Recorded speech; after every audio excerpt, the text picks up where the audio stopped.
guys, it's Rams and welcome back to another Doctor Who YouTube video. I'm having to refilm this video because my iPad decided it was going to restart itself randomly. So yeah, before we get into this video though, Pop Bliss have decided to sponsor this video. They've got a brand new Doctor Who collection. Pop Bliss have got a Doctor Who collection thing on the game. I'll insert a clip of me playing the game. Alrighty, hi YouTube. This segment here is part of the new YouTube video going up today, but I wanted to include this Pop Bliss game. It has a Doctor Who element in it. Doctor Who have partnered up with Pop Bliss and I'm promoting it. So basically this game is a really fun puzzle game, exactly like Doctor Who. So here you have the new Doctor Who event. Basically you can get figurines. Got River Song for like 1 week, so I'd be quick playing her, but you can collect her as you go. So basically what you do here is you try and match up to get the Doctor Who stickers, so you can get stickers and stuff for the game, and they unlock certain things, I presume. So yeah, those stickers upload certain things in the game, and you can even use them later on in the game to collect stuff. So yeah, the reason I like this game is it's very Doctor Who challenge. It's quite good, as you can see. I just got 2 TARDIS stickers. So yeah, and the game rounds change with every round that you play. So every round that you play, it's all going to be very different in the round. And this thing here, if I can get it to work for you, it might not actually work. You can use the Blizz mode and River will literally blizz it, and then you get to do a few more little things. But yeah, this game is really fun and it's just really intuitive in general. It does take a while for the Doctor stickers to come down depending on how high they are, and also it also depends on how much time you have in the game. So you know, and then you get a bonus, and I just got a bonus TARDIS sticker there. So yeah, the game's really fun and intuitive. You can download it on iOS or Android. You can, so yeah, as you can see, I've got 5 TARDIS stickers plus 2 bonus ones, which equals 10. And as you can see, you've got all sorts of different stickers there that you can collect, and hopefully, and if you have this game and you give it a go, try and beat my high score as you just saw there. So yeah, that is the game for you. This game is really fun for any age, and if you're a massive Doctor Who geek like me, you might find the Doctor Who element just that little bit more exciting in this game. And as you can see, you've got a TARDIS boost here, which means you can make the TARDIS stickers appear more, so you have a better chance of getting the reward. But yeah, so that's basically the game in a nutshell, and you can swap your pops around. As you can see here, you can swap your pops to different ones. You've got the 10th, you've got the current Doctor, the 10th Doctor, the 12th Doctor, as you can see, the 9th and the 11th. So the game is fairly up to date, and as you can see, there are all sorts of different puppets to collect in the game. And yeah, so the ones I've currently got are the River puppet and the Shrek puppet. But yeah, you can get the Cybermen, and you can get all sorts of different Doctor Who themed pops in this game. So yeah, I would highly recommend to play this game. You can even get a Sarah Jane puppet, as you can see, and also a Cybermen puppet as well. But right now, for this week only, you can play as River Song. There's loads of pop figures to collect on there in the Doctor Who section, and I definitely recommend playing it. It's a fun, cool puzzle game. Cut to past Phoebe, who already did this video, who already pre-recorded it for you guys to watch. So yeah, there is an advertisement in this. Anyway, without further ado, let's get into this video really quickly before my iPad decides it wants to restart itself again. But yeah, so today's video is top 10 4th Doctor episodes to watch. There's also some honourable mentions as well, which I will be doing as well.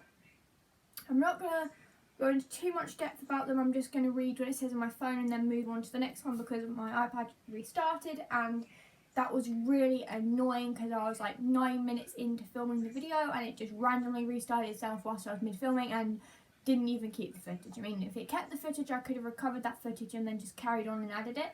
So, you know, random. Anyway, moving on. Number 10, Horrors of Fan Rock.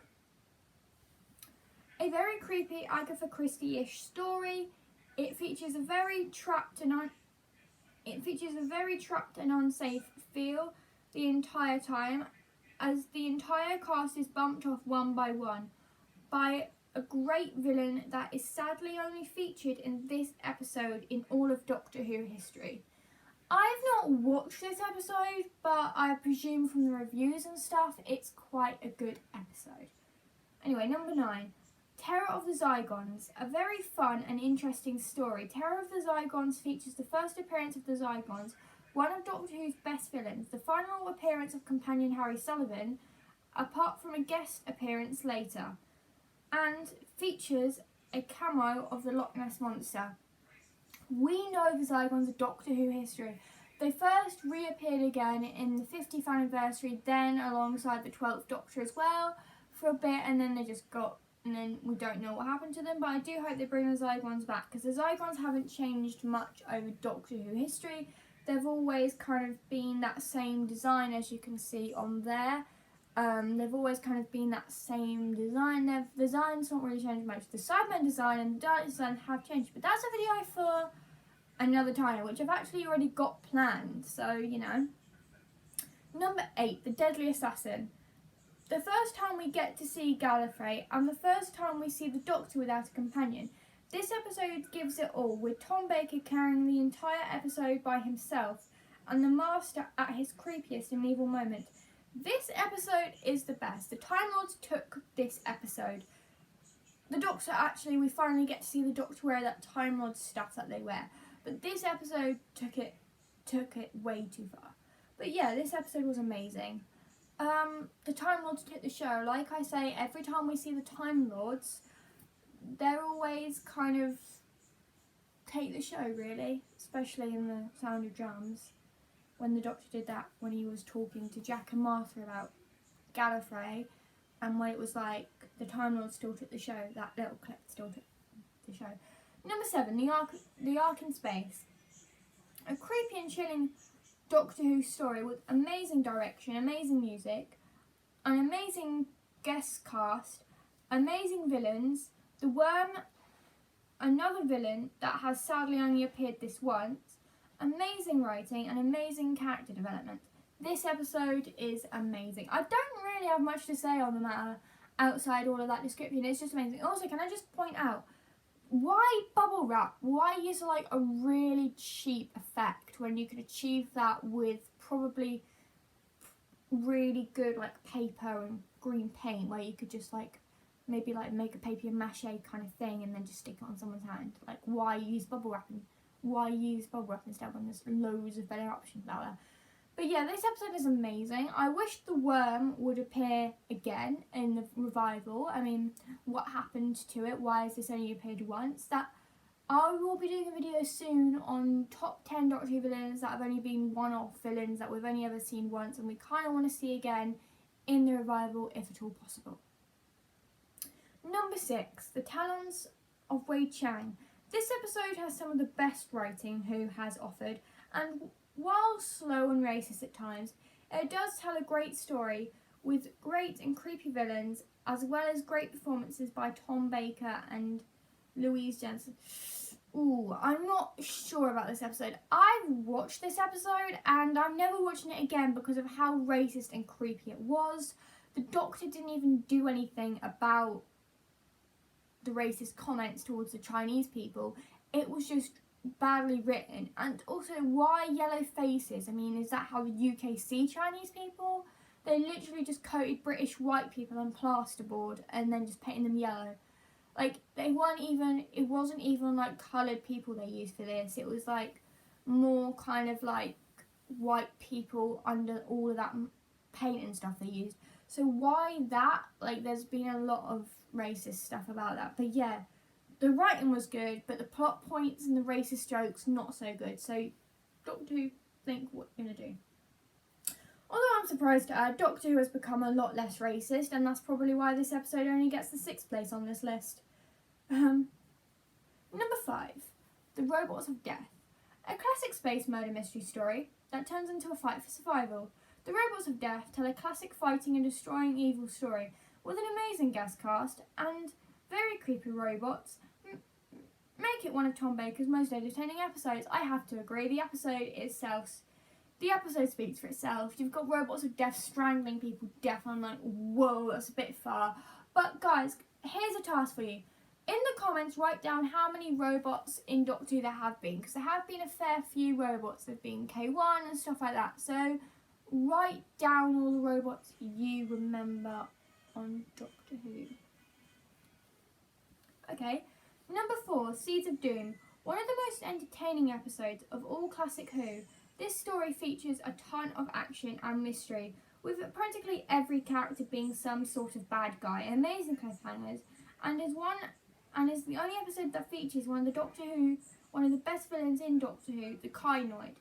I know about this, I've seen this episode, and it's just everything about it screams right, but again, the Kynoid was a one-off Doctor Who villain. Where was it in the survival? Where was it? My list of one-off Doctor Who villains is endless. So at some point, if you guys want me to, I'll do a video on that. Number 3, this is where my iPad cut off. This is actually where my iPad cut off. Just after number 3, Pyramids of Mars. A truly amazing story with a truly great cast. One of Tom Baker's and Elizabeth Sladen's best performances as the Doctor and Sarah Jane, and one of the most evil and cool villains ever to appear on the show, Sutekh. Also, where was Sutekh in the revival? Can we just point that out? That Sutekh was a one-off villain. Like, where the hell was he in the survival? Like, is he ever coming back? Because surely, like, I know Sutekh wasn't exactly destroyed. He was defeated, but he was sucked into the time vortex. So surely he would come back at some point. Like, surely in the Doctor's lives, like, Sutekh would have to come back at some point to reverse his evil plan. I don't know. Like, where was Sutekh in the revival series? If my iPad goes off again, I'm going to have to film this on my phone. But yeah, like, where was Sutekh in the revival? I mean, come on. He's a one-off villain, but where was he? By the way, that's in there if you don't know. I'll click on the picture if I can. So far, so good with my iPad.